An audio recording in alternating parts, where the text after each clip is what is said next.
Now, California Congressman Barbara Lee. Congresswoman, I want to play a little bit of the president's weekly address. Take a listen to this and I'll get your reaction.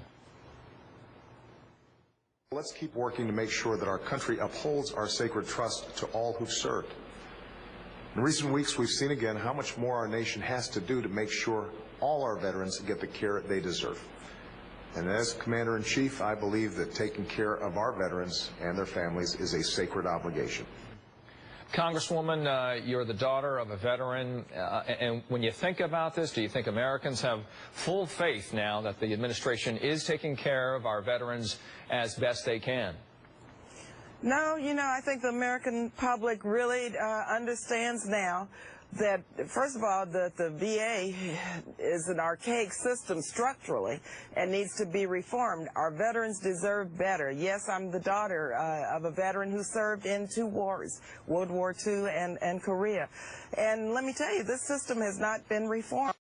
Of course, the president has put more resources, Congress has, into our VA, but it's structural, it's systemic, and we need to really look at how to reform this system so that our veterans don't have to wait, they get the care that they deserve, that they can move forward and go on with their lives.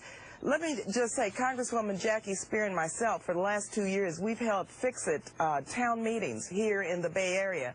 The Oakland office has a tremendous backlog. We've worked with our veterans, hundreds, thousands of veterans. My office caseload is full of veterans' disability cases and veterans trying to get in to get their medical care. And I've learned that the system, through trying to help these veterans, is just totally archaic. It needs to be restructured and reformed, and this is the moment to do that. So this will never, ever happen again. Right behind you as we look at the Bay Area, of course, we've got that Fort Point there that is many people so well know in the Bay Area, and that's where there's a VA hospital too. And when you think about your constituents who may be going to that hospital, you think about your father and his experience. How does that inform your perspective on what needs to happen right now? And tell me what they're telling you.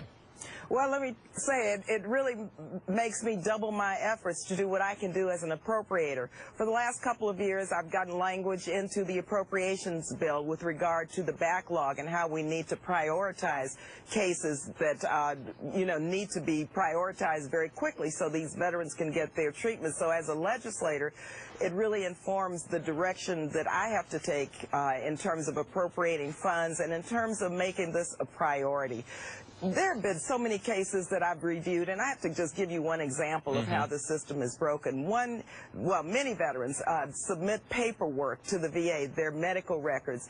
Oftentimes the VA loses them, and so the burden is on the to go Xerox, mind you, their medical records once again. They have to pay for that and take it back again to the VA where who lost it in the first place. And so there are cases like that that really just some structural reforms would really help.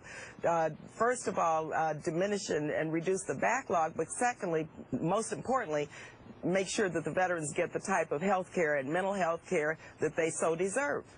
Congresswoman Barbara Lee on this Memorial Day, thank you for your time. Thank you.